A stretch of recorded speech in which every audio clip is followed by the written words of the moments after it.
บายดีท่านผู้ชมที่เคารพข้าพเจ้าเป็นนักข่าวมาจากเมืองปักเสกเป็นประสานนักข่าวเอกชน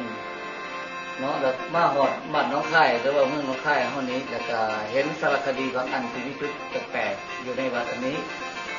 แต่เป็นต้นว่ามีหลายสิ่งหลายอย่างที่หลายคนอาจสิฮู้ก็ยังเป็นปริศนาแล้วก็ยังเป็นเรื่องที่ลี้ลับและมหัศจรรย์อยู่สิ่งที่ลี้ลับดังกล่าวนั้นมาฮอดมองนี้แล้วนะครับพวกเฮาจะขออนุญาต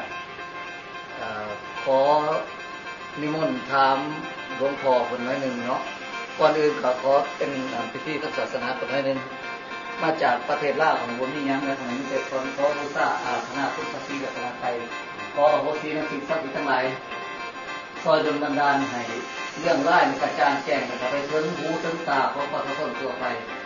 จะซอยดลบันดาลให้จุดประสงค์ของพวกเฮามาในวันนี้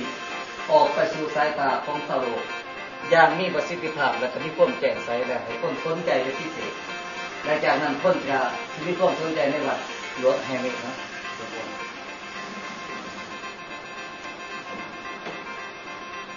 ในปัจจุบันนี้สื่อของอาตมาซึ่งเป็นพระครูพิสัยกิจธรในพระราชปฏินามของพระบาทสมเด็จพระเจ้าอยู่หัวแต่สมัยตะก่อนเนี่ยย้อนไปหลังพ.ศ. 2514สื่อของอาตมาเนี่ยชื่อว่าหลวงพ่อสมควรยุติธรรมโมหลังจากพ.ศ. 2514มาอาตมาได้รับสมณศักดิ์เป็นพระครู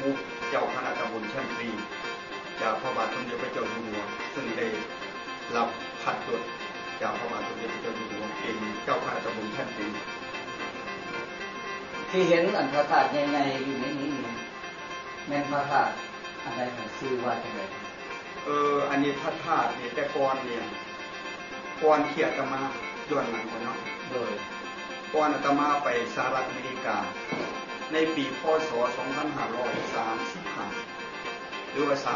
34-35อาตมาได้ก่อสร้างธาตุครอบกันคือมันมีธาตุเก่าทั้งที่เก่าที่ข้างหลังนี่แหละมีสิ่งของมหัศจรรย์สิ่งที่สำคัญมากเป็นต้นว่าพระพุทธรูปทองคำพระพุทธรูปเงินแหวนทองคำแหวนและหลายสิ่งหลายอย่างเป็นพุทธรูปต่างๆมีพระธาตุองค์เล็กอยู่เท่านั้นแล้วก็ตลอดมีดา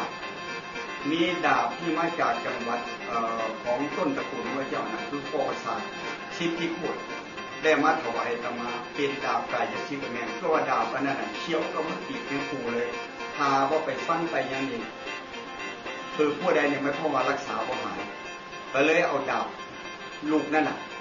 คันนั่นน่ะเอามาถวายอาตมาเขาในองค์พระธาตุน้อยเมื่อสร้างธาตุองค์เล็กครอบได้เนี่ยปรากฏว่ามีโจรผู้ร้ายผู้หวังผู้ดีต่อศาสนาอยากได้สิ่งของแต่พระพุทธรูปทองคำเป็นเงินเป็นอะไรที่อาตมาเห็นไปไม่เจาะมาอย่างต่างๆนานาเห็นว่ามันบ่ปลอดภัยอาตมาก็เลยสร้างพระธาตุอันนี้ขึ้นครอบอีกเป็นครั้งที่สองเป็นพระธาตุซึ่งมีความกว้าง90หมายความว่า9 เมตร 99 เซนความสูงนี่32 เมตร 99 เซนครอบองค์พระธาตุเก่าในปีพ.ศ. 2534และ2535อาตมาก็เดิน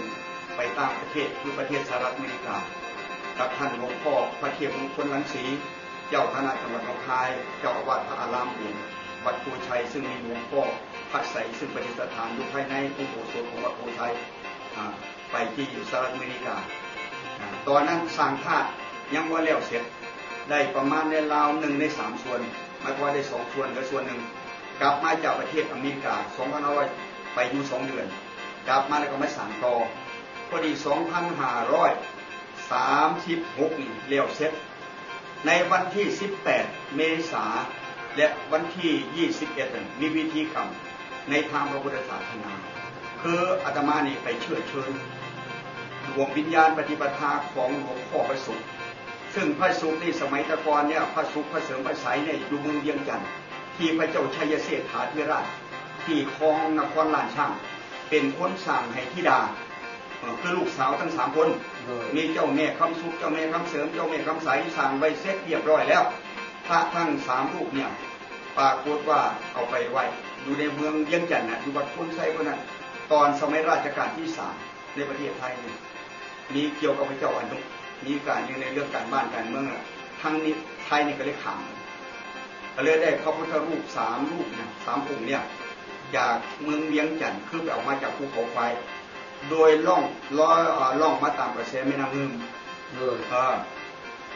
มื่อมาถึงแม่น้ำงึมนะก็เกิดอาเพศคือวันนี้บางบ้านแม่น้ำงึมกับบ้านของผู้อำเภอพุนไซเนี่ยมันเยี่ยมตรงกันข้ามหลวงพ่อพระสุขนี่ก็เลยเกิดอาเพศหมายพ่อ